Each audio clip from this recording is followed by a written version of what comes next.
Good day to all students.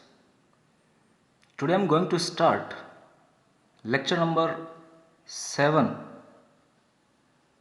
from chapter number 5, class 12th, Principles of Inheritance and Variations. तो students, previous lecture में हमने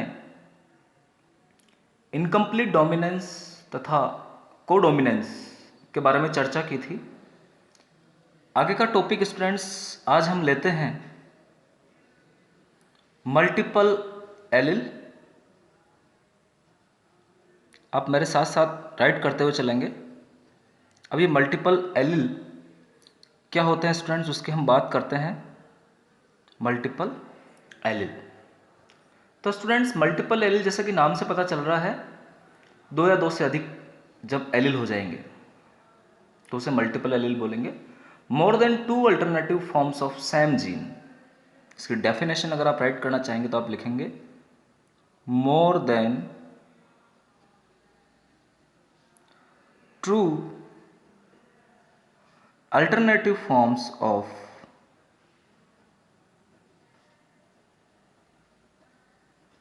same gene.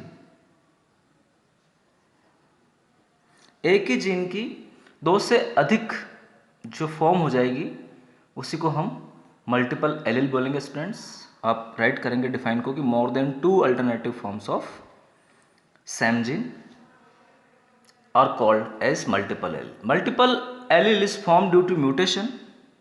These are formed due to mutation. तो students जो multiple allele है वो mutation के कारण बनेंगे। म्यूटेशन उत्परिवर्तन को हम कहते हैं। जो अकस्मात अचानक सडन चेंजेस जो हो जाते हैं उन्हें म्यूटेशन कहा जाएगा। तो म्यूटेशन की वजह से आपके मल्टीपल एलिल का फॉर्मेशन होगा। आप अच्छे से इसे याद रखेंगे कि मल्टीपल एलिल जो है वो किसकी वजह से बनते हैं, तो म्यूटेशन की वजह से मल्टीपल एलिल बनेंगे।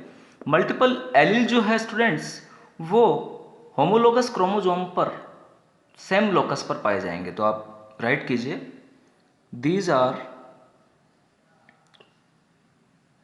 present on same locus। Locus वो प्लेस है जहाँ पर जीन्स पाए जाएंगे स्टूडेंट्स, क्रोमोसोम का प्लेस है। तो these are present on same locus, these are present on same locus of homologous chromosome, of homologous chromosome. तो समजात गुणसूत्र के अंदर एक ही लोकस पर ये सारे एलिल जो है स्टूडेंट्स वो पाए जाएंगे। आप याद रखेंगे। आगे हम एक डिप्लॉयड इंडिविजुअल की बात करें तो diploid individual contains two alleles. A diploid individual contain two alleles.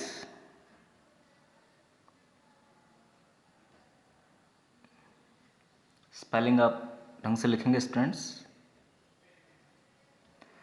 A diploid individual contains two alleles and gamete contain, और जो गैमिट होते हैं students, gamete contains one allele for a character. तो students जो डिप्लॉयड इंडिविजुअल है वो एक character के लिए दो एलिल रखेगा, जबकि गैमेट की यदि हम बात करें तो वो एक कैरेक्टर के लिए एक एलिल रखता है। आप अच्छे से इसे सीखेंगे। आगे हम एक फॉर्मूला निकालते हैं स्टूडेंट्स, देखते हैं कि पॉसिबल जीनोटाइप कितने हो जाएंगे मल्टीपल एलिलिज्म में। तो इफ मान लेते हैं n is the number, n is the number of allele of a gene, एक जीन के एलील की संख्या है n मान लेते हैं, then the number of possible genotype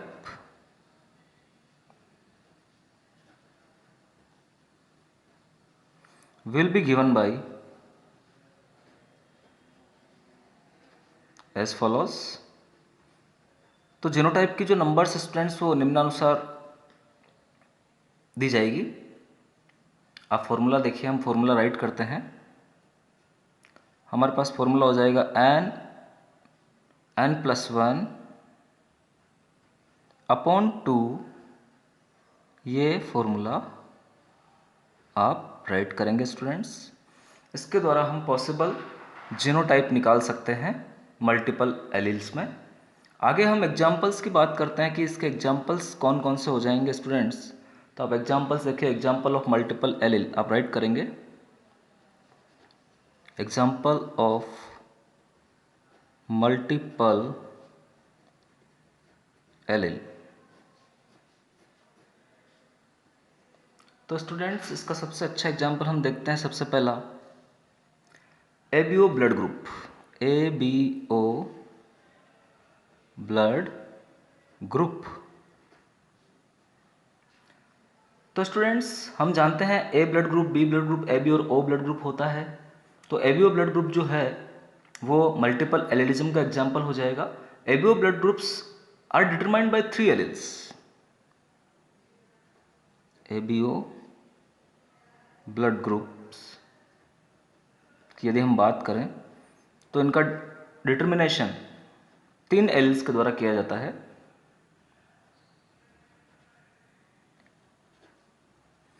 three alleles, और वो तीनों एलील हो जाएंगे आपके आई ए, आई बी एंड स्मॉल आई। तो स्टूडेंट्स यहाँ पर जो आपका आई ए एलील है वो एक डोमिनेंट एलील होता है। इसी प्रकार से आपका आई बी जो एलील है वो भी एक डोमिनेंट एलील है। और स्मॉल आई जो एलील है स्टूडेंट्स वो आपका रिसेसिव एलील होता है। ये प्रभावी एलील है आई बी भी प्रभावी है, और स्मॉल आई जो है वो रिसेसिव एलील होता है। तो स्टूडेंट्स आप देखिए इसे कि कौन सा तो प्रभावी और कौन सा अप्रभावी है, कौन सा डोमिनेंट है, कौन सा रिसेसिव है। आगे हम पॉसिबल फिनोटाइप देखते हैं। तो यहाँ पर जो पॉसिबल फिनोटाइप हो जाएंगे इन 3 एलील्स के द्वारा स्टूडेंट्स वो हो जाएंगे फिनोटाइप्स की हम बात करें। जीनोटाइप्स की बात हम अभी फॉर्मूले से करेंगे। A B, A B and O. तो ये 4 प्रकार के ब्लड ग्रुप्स मिलते हैं students. A blood group, B blood group, A B और ओ ब्लड ग्रुप। ये फिनोटाइप्स हो जाएंगे स्टूडेंट्स। आगे हम एक टेबल ड्रॉ करते हैं। आप लोग भी एक टेबल बनाएंगे और उस टेबल में हम देखते हैं स्टूडेंट्स कि किस प्रकार से जो जीनोटाइप है वो किस प्रकार का ब्लड ग्रुप शो करेंगे। तो यहाँ पर हम लिखते हैं ब्लड ग्रुप। टेबल में आप भी लिखिए ब्लड ग्रुप। फिर हम लिखेंगे स्टूडेंट्स जीनोटाइप कि कौन सा जीनोटाइप यहाँ पर मिलेगा। फिर हम राइट करते हैं एंटीजन, और एंटीजन को हम एग्लूटिनोजन भी बोलेंगे। एग्लूटिनोजन एंटीजन को ही कहा जाता है स्टूडेंट्स। और फिर एंटीबॉडी की हम बात करते हैं कि कौन से ब्लड ग्रुप में कौन सी एंटीबॉडी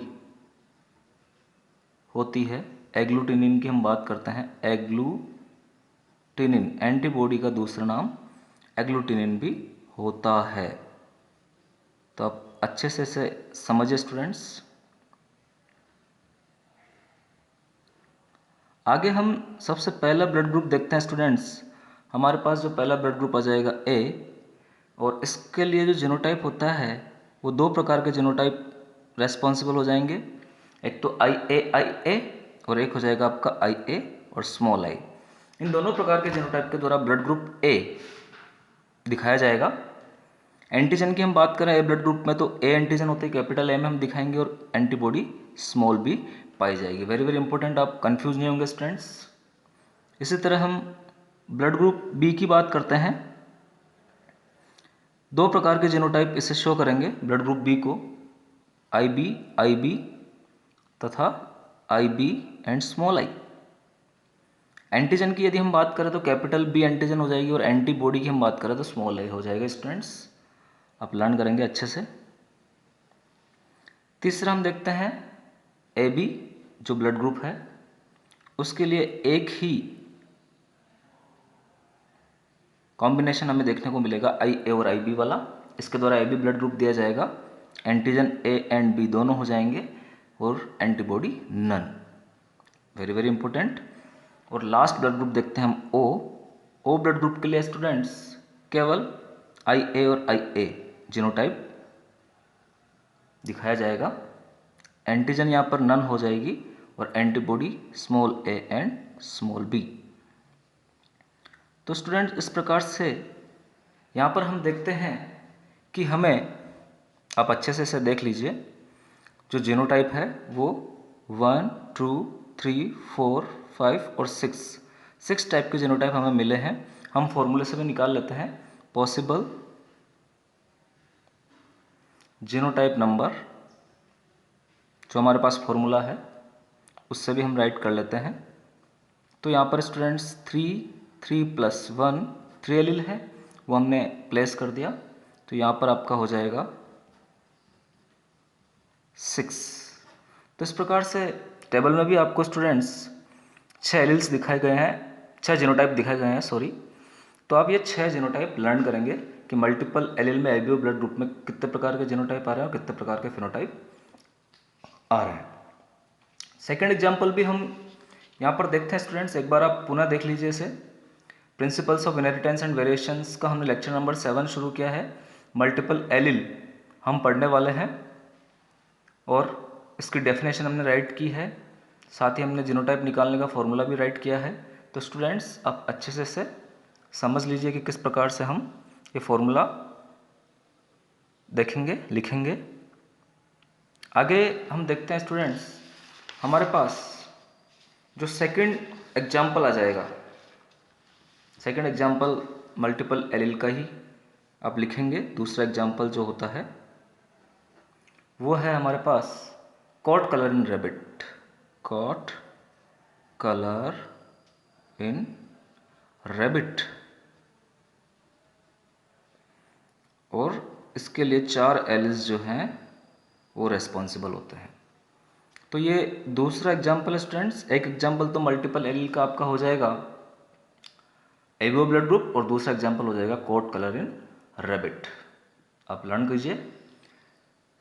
दूसरा टॉपिक आज का हम लेते हैं स्टूडेंट्स प्लियोट्रॉपिक जीन।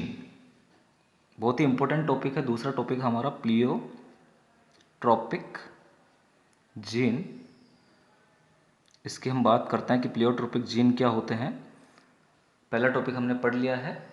तो स्टूडेंट्स प्लियोट्रॉपिक जीन से मतलब है ऐसे जीन जो कि केवल एक जीन जो है वो एक से अधिक कैरेक्टर को कंट्रोल करने का काम करेगा।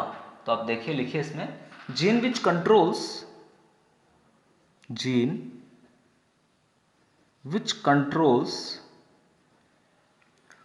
More than one character. बहुत ही इंपॉर्टेंट डेफिनेशन है स्टूडेंट्स, आप अच्छे से राइट करेंगे। मोर देन वन कैरेक्टर, ऐसा जीन जो कि एक से अधिक कैरेक्टर को कंट्रोल करता है इज नॉन एज प्लियोट्रॉपिक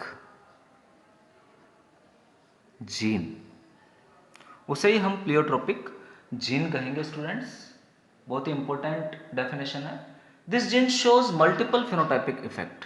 ये जो जीन होता है students pleiotropic gene, this gene shows multiple phenotypic effect, यानी एक ही जीन के द्वारा बहुत सारे फिनोटाइप को कंट्रोल किया जाएगा। मल्टीपल फिनोटाइपिक इफेक्ट इसके द्वारा शो किए जाएंगे। फॉर एग्जाम्पल यदि हम देखें स्टूडेंट्स, तो सबसे पहला एग्जाम्पल आप लिखेंगे in P plant, in P plant Pisum sativum की हम बात कर रहे हैं। सिंगल जीन इन्फ्लुएंसेस,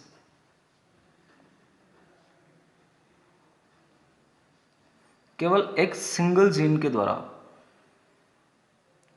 3 कैरेक्टर हम यहां पर लिखते हैं जो कि एक सिंगल जीन के द्वारा कंट्रोल होंगे पी प्लांट में। पहला कैरेक्टर आप राइट करेंगे सीड कोट कलर,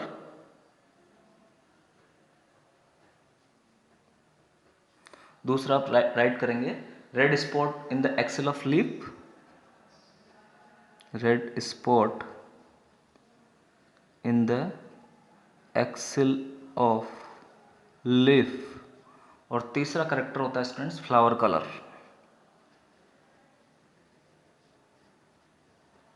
इस प्रकार से ये तीनों जो कैरेक्टर है वो एक सिंगल जीन के द्वारा इन्फ्लुएंस प्रभावी पाए जाएंगे। दूसरा हम देखते हैं स्टूडेंट्स यहाँ पर सिकल सेल एनीमिया, बहुत ही इंपॉर्टेंट एग्जाम्पल है सिकल सेल एनीमिया।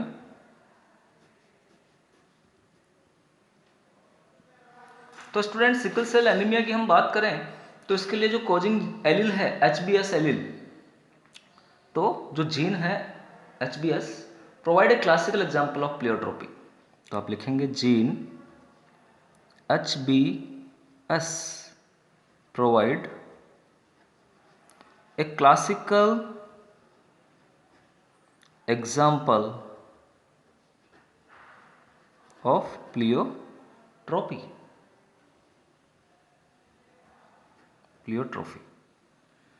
तो स्टूडेंट्स यहाँ पे आप देखिए ये जो जीन है it not only causes haemolytic anaemia, ये जीन केवल हेमोलाइटिक एनीमिया ही नहीं करता है, it not only causes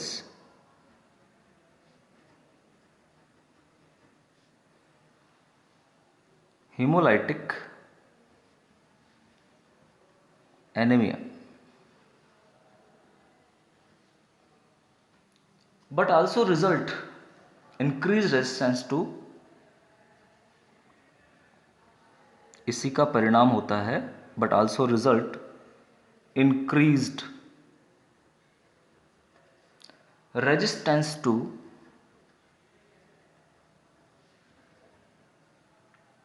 one type of malaria, एक टाइप मलेरिया के लिए ये रेजिस्टेंस पावर प्रोवाइड करवाता है, वन टाइप ऑफ मलेरिया। तो एक ही जीन के दो इफेक्ट यहाँ पर देखने को मिल रहे हैं students, that caused by the parasite plasmodium falciparum, that caused by the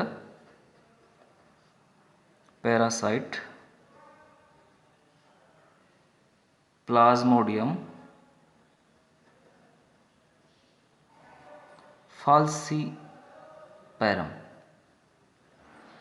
तो स्टूडेंट्स प्लाज्मोडियम फाल्सीपेरम के द्वारा जो मलेरिया होता है जो कि सबसे हार्मफुल मलेरिया है, उसके लिए रेजिस्टेंस पावर HBS जीन के द्वारा प्रोवाइड करवाई जाती है और साथ ही ये सिकल सेल एनीमिया को भी शो करता है। The sickle cell allele also has pleiotropic effect, this allele or gene HBS also has pleiotropic effect, pleiotropic लिखेंगे students, this allele or gene also has pleiotropic effect on the development of many tissues,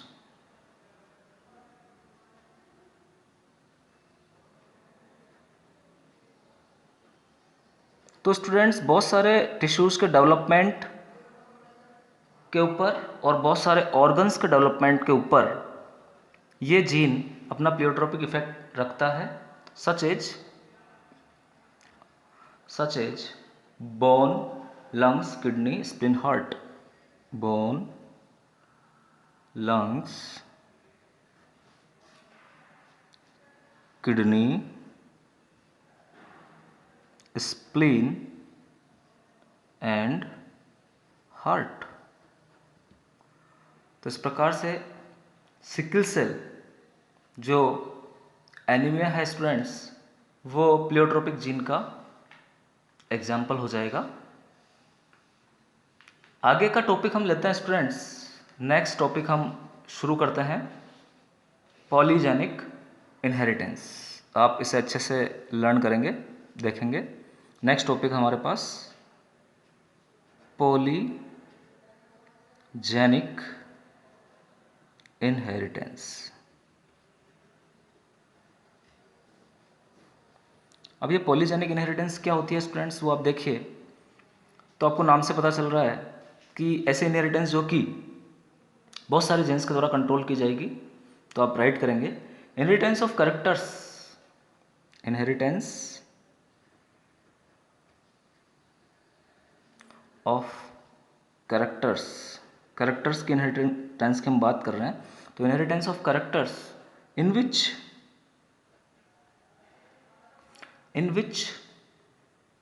one character is controlled by many genes.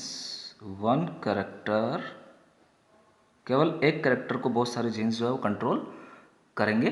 One character is controlled by many genes. एक character बहुत सारे genes के द्वारा control किया जाएगा। And intensity of character, जो character की intensity है, तीव्रता है, intensity of character depends upon the number of dominant allele. Depends upon the number of dominant alleles.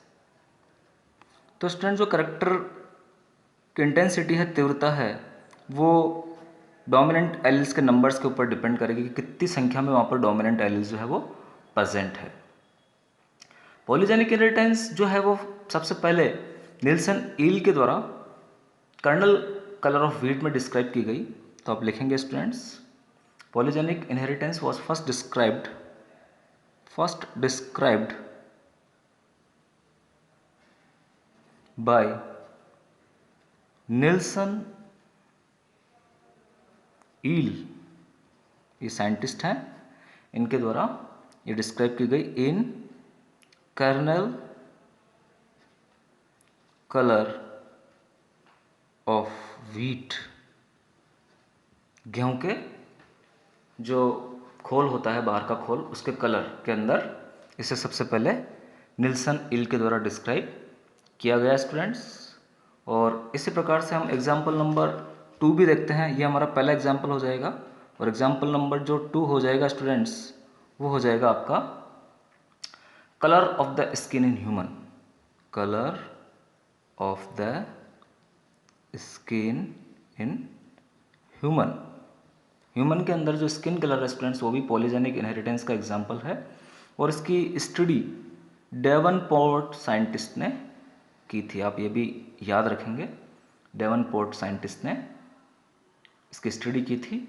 और 3 जीन पेयर्स के द्वारा ह्यूमन का जो स्किन कलर है वो रेगुलेट किया जाता है। 3 जीन पेयर्स आप लिखेंगे, 3 जीन पेयर्स के द्वारा ह्यूमन को जो स्किन कलर है स्टूडेंट्स वो रेगुलेट किया जाता है।